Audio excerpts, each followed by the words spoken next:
Father, Son, and Holy Spirit, one God. I thank my blessed fathers for allowing me to say some very small, humble words about the life of St Verena.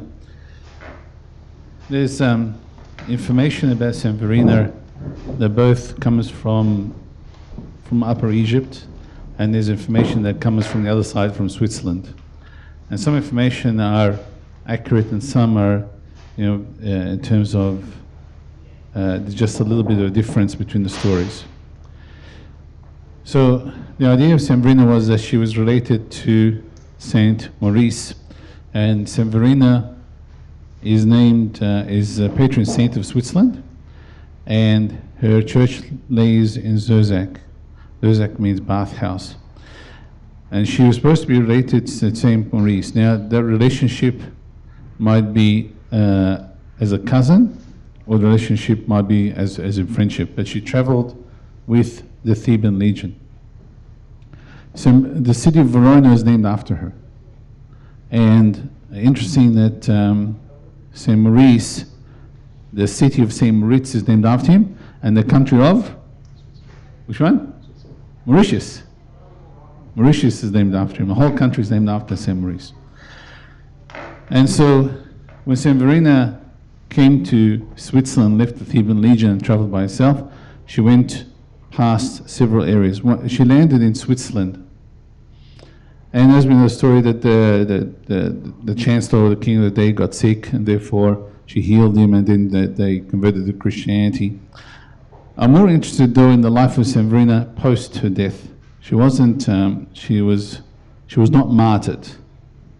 She was not martyred, but she did a lot of mission work. That's why the church is named after her. She was a missionary, and she was one of the first recorded nurses in the history of the early church. Nobody else really records historically that one of the saints is a nurse. And she predates Florence Nightingale, which is the Western idea of the first nurse. She predates that quite considerably. And therefore, but St Verena was known for her life for two things. First, hygiene, and also a miraculous life, but also she was also a hermit. And there's a cave that's converted into a church that is also in Switzerland. When she was exiled on a little island in the river Rhine, and that island they put her there because there were small snakes. The whole place was riddled with snakes, poisonous snakes. So they put her on that island, and very quickly, as soon as she arrived, the snakes left. And so she stayed there for a period of time. Then she went to the cave, and then she died in the cave. So Maurice went to St Moritz, and the body of St Maurice is there till today in the monastery of St Moritz, the whole monastery. So there's a full monastery by his name, and we sort of, I'm not sure any Coptic people have actually gone to get the relics of St Maurice as yet, but his relics is there. Also the relics of St Felix. They all knew each other. The impact of St Verena on Switzerland is enormous. After she passed away, and the Catholic took the body of St Verena, which is embedded in this huge casket in a small church, where they have a whole week celebration. It starts today, on Monday, the whole week celebration for the Feast of St Verena. It's actually a big celebration from all over the world, and it's a big pilgrimage that go from all over the world to St Verena. She is considered to be a huge saint in Switzerland. Unfortunately, from within our church, she's one of our daughters and one of the great saints in the church, but we don't know much about her, which is interesting. But there are significant books in the museums, and I was thinking of doing a sort of master's on her life, because there's a lot of books written in German about the life of St Verena that we don't know anything about within our own church, which is interesting. But what they showed me at the church was manuscripts of her miracles. Books and books and books and books of her documented miracles. So she is really one of the big saints in the Coptic Church, considering the miraculous life after her death. And two things that she did, she was well renowned for in Switzerland. One, if you can't have a child, you'll go to St Verena. Number two, if a young woman wanted to get married. So she's known for those two things. So anybody wants to get married, you can pray to St Verena. anybody wants to have a child, you can also pray for the intercession of St Verena. Not only that, there was a lot of turmoil about the life of St Verena post her death, which is when the Protestant movement tried to, because our brothers and sisters don't believe in saints, and when the Protestant movement came, they tried to destroy the church of St Verena. They tried to burn it in totality and take the body of St Verena. But quickly the Catholics took the body of St Verena and hid it.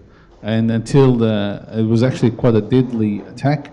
Hundreds of people died during the course of those attacks. As we know, the Protestant and Catholics had somewhat of a serious warfare over centuries, especially in those areas of Switzerland and the Scandinavian states, which are more Protestant than the southern states of France, etc.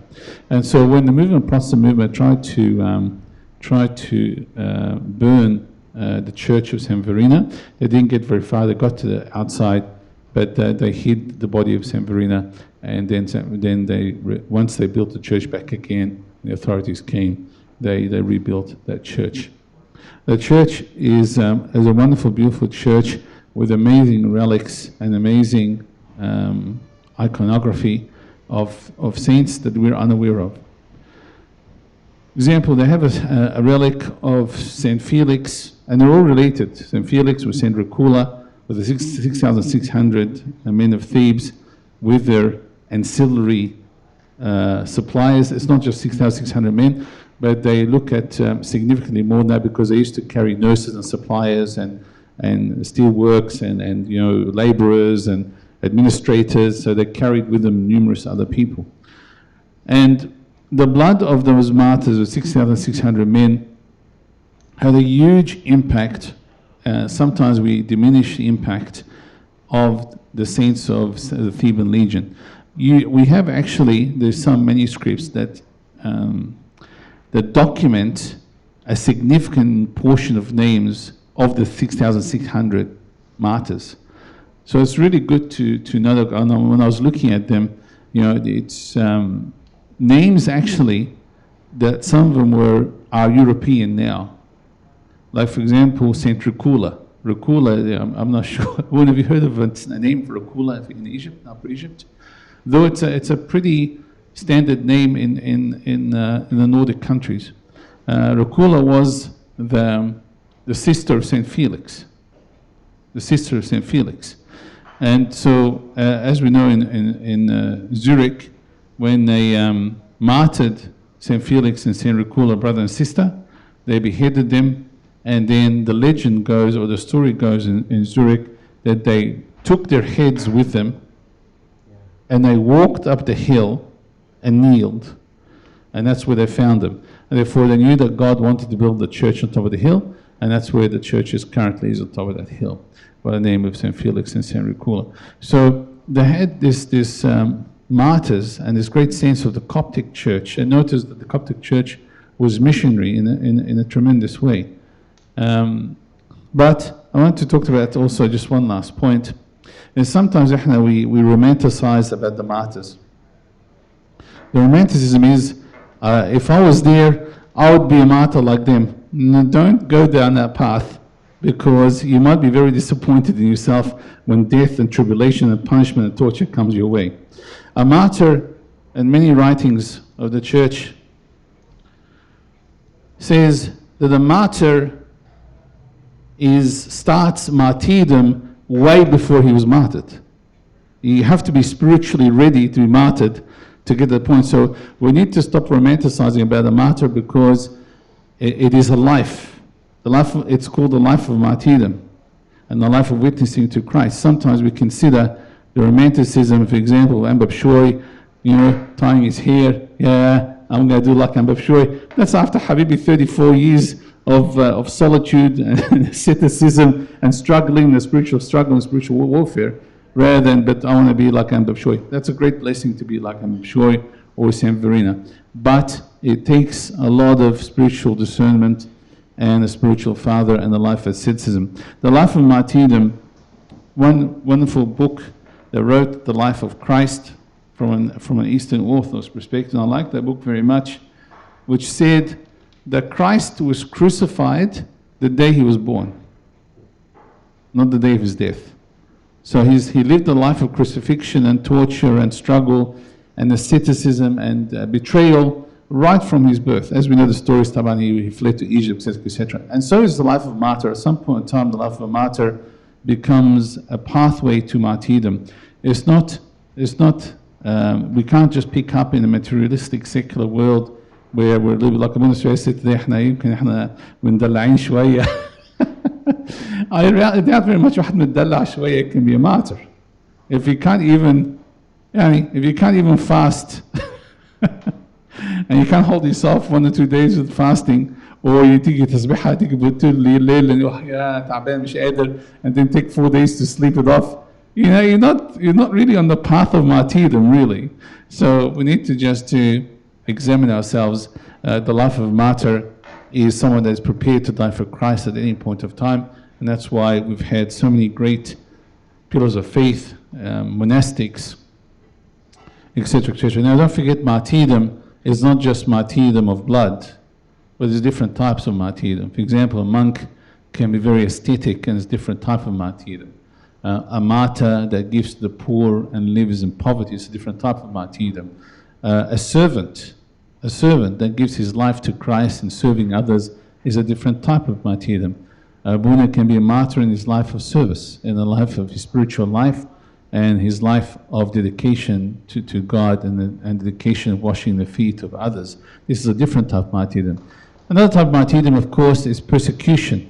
Somebody that swears at us or ridicules us or hurts us. As we know, Abuna wears black so he can absorb things, and therefore, you know, it's okay to be ridiculed and upset and people attack you.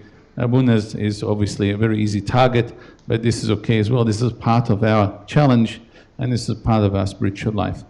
And therefore, we wish we can emulate the life of St Verena. St Verena is one that took care of the girls, and she took care of many, many women, teaching them hygiene.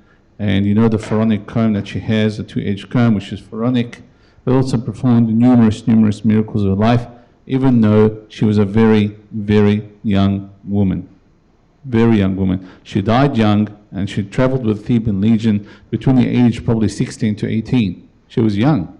She was very young, and she died young.